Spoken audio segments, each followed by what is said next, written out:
Never put your penis into Jenna Maraska's vagina. Alright, guys. Um, this is my WWE 2010 bragging rights predictions. As you know, bragging rights is this Sunday. Not too excited. I think it's going to be an average pay per view. It's going to be okay. I don't think it's going to be great. But, I know this is a bad, comparison. But you remember we all thought Money in the Bank was going to be horrible and ended up being good, possibly the best pay per view of the year. I'm not saying it's going to happen. We'll see. I don't know. Alright? So let's get started. First match of the night. We have our Divas Championship match. Either Michelle McCool or Layla McCool versus Natalya for the Divas Championship.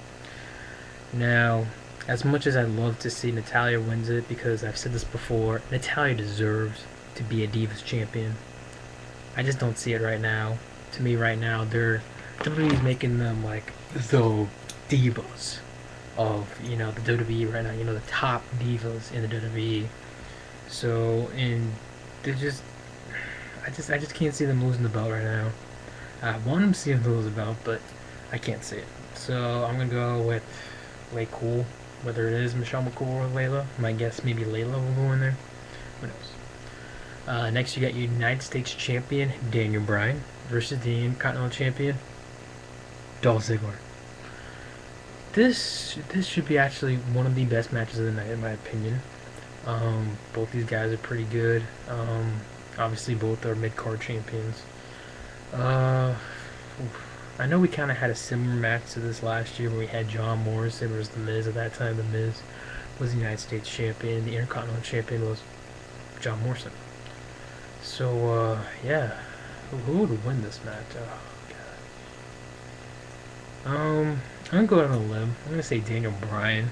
I can see Daniel Bryan. I don't think I'll see Daniel Bryan, tapping out. Even if Dolph Ziggler tries to hit the zigzag, I could see Daniel Bryan reversing it, hitting the label lock. So, you win that match? Daniel Bryan.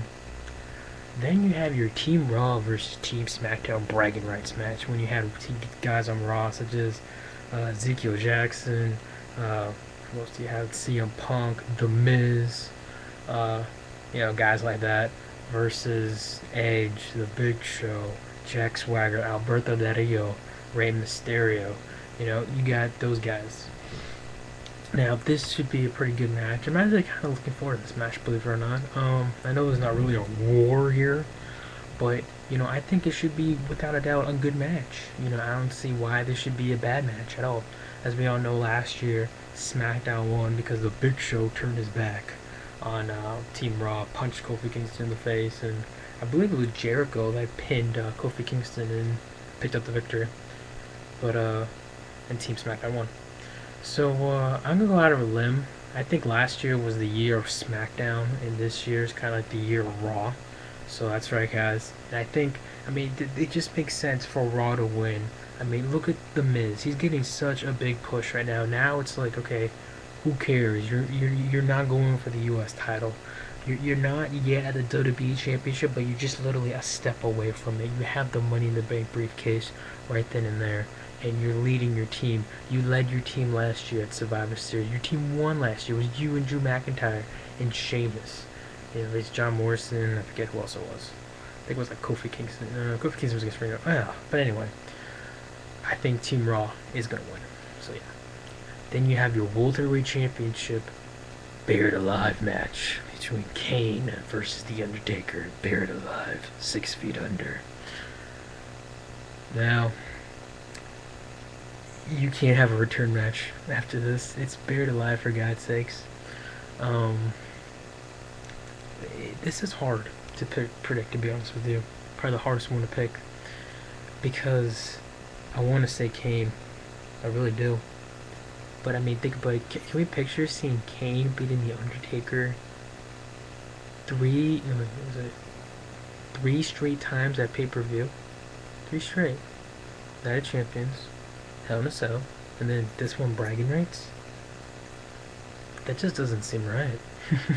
I just don't see that. But then again, I think I heard freaking Yaya say this like a few minutes ago, saying that The Undertaker, he's supposed to be, he's unkillable. You know, he's been, you know, buried alive. He's been set on fire. You know, he's been through so much. You know, storyline wise, obviously. Uh, oh my god, fuck! I can't pick. Oh, I mean, if Kane wins, who are they gonna put him against? Rey Mysterio? Oh, great, that's gonna be fun to watch. Unless they put him against Edge, maybe. I don't know. Even though Edge seems like he's still having a rivalry with Jack Swagger.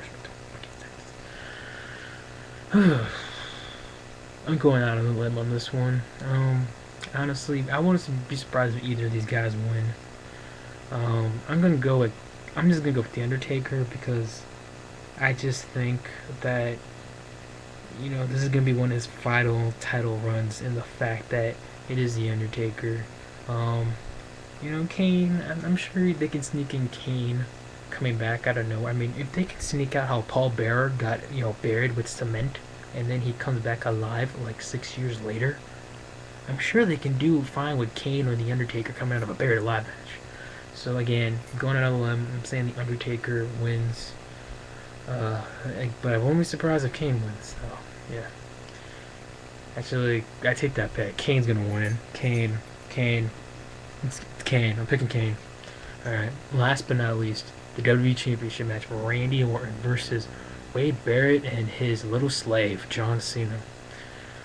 Now, I know John Cena, the whole thing. Oh, you can't, you know, win. You can't win. Whatever. You can't. You know, you have to help me. You have to know what I do, what I say, or you'll be fired. I get that. But again, this storyline between Wade Barrett and John Cena reminds me so much of last year's, you know, JBL versus Shawn Michaels. That reminded me so much of that, and it still does. And you remember John Cena faced JBL for the WWE Championship at Royal Rumble last year, and I forget who it was. Shawn Michaels. He sweet chin music John Cena than he did to JBL. Kind of like a situation here. I can see John Cena, you know, about to, you know, hit the attitude adjustment or something like that, or he does hit the AA, but then hits the AA, you know, somewhere around that line. I'm going with Randy Orton. Randy Orton, you're still your WWE champion. I think Randy Orton's gonna have the belt for a while. It's easy to see WWE is so high on Randy Orton. It's just, you know, look how popular Randy Orton's gotten in the last few months since he's, you know, truly been face. It's scary, the fact that, you know, he gets more cheers than John Cena. But even when Randy Orton was here, I swear he'd get more cheers than, you know, John Cena did. But anyway, so those are my predictions for this Sunday's Bragging Rights pay-per-view. If you want to put your predictions about, feel free to make a video response. Also, feel free to do that. And yeah, that's for Bragging Rights there. Yeah. Oh man. Do we care who the Raw general manager is anymore, really? That's the bad thing of having two little sisters. Just hear crying nonstop.